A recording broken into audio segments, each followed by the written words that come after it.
Okay, recipe for chai tea. There are 12 bags of tea in there. I use this brand here. And it says that it already has a lot of the seasonings in there, but I always add more because I like mine kind of spicy. So you can see there are Ceylon cinnamon sticks. I usually do about 5 or 6. There's cut up ginger, sliced. And then in that little teapot right there, there is allspice, and I use the balls. There's black pepper and whole cloves.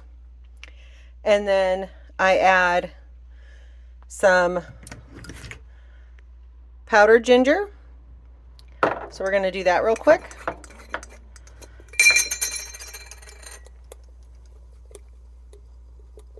And you can add as much as you want or as little as you want. Like I said, I like mine spicy, so I add a lot of ginger. Also, I use ground cloves. So we're going to add some of that because I, again, like it spicy. And you can add as much as you want. If you don't like real spicy chai, I would suggest just using about a teaspoon of each of these. And then on top of all of that, I add some extra Ceylon. Okay. Okay.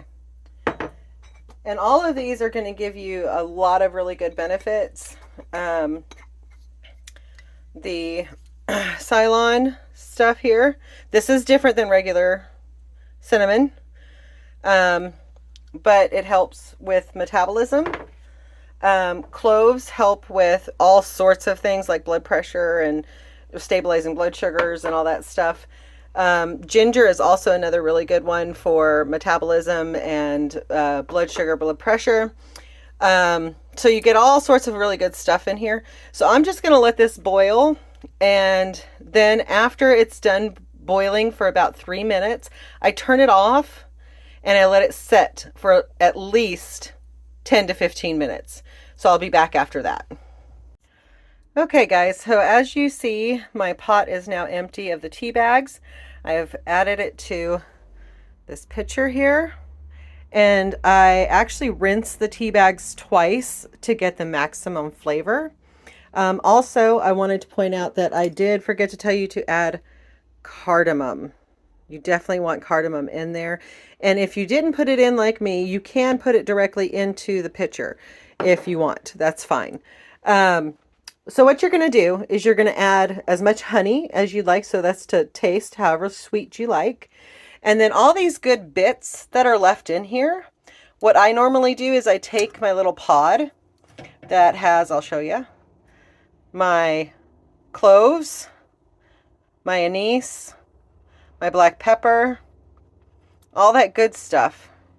I take that and I close it back up. Let me make sure that everything gets back in there. There we go. And I put that directly into my pitcher. Okay, drop it in.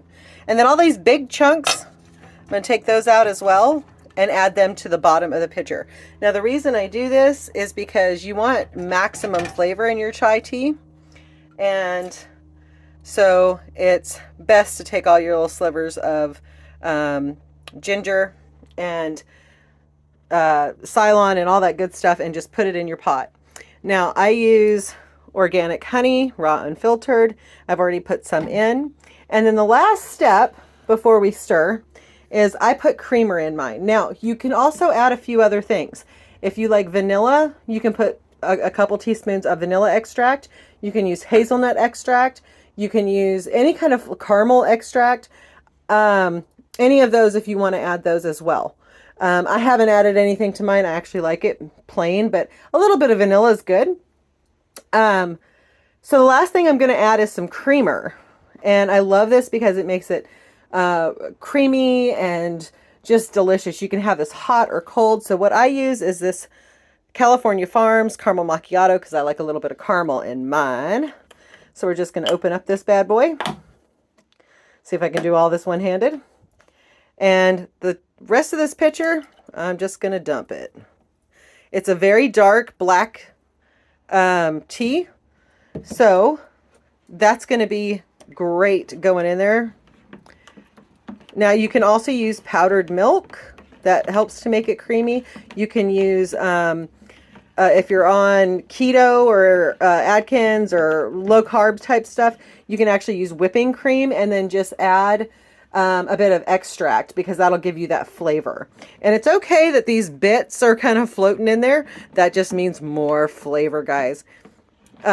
So what I'll do, because it's actually getting warmer, it's springtime now, I'm going to stir all that, make sure all the honey is up off the bottom.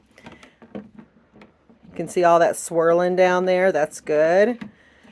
And I use a lid. Let me show you the lid.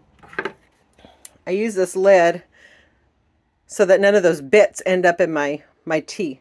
And you can make this as light as you want. If you wanted it to be a bit darker, you could actually rinse your tea bags a little bit longer. You can also use loose leaf tea if you want black tea. I do like the brand that I showed you at the beginning, simply because it's already got some of that spice in it. So good luck. If you make this, let me know how you like it. But that's my recipe that people have been asking for the last several months. So there you go. Pop it in the ice box and let it go.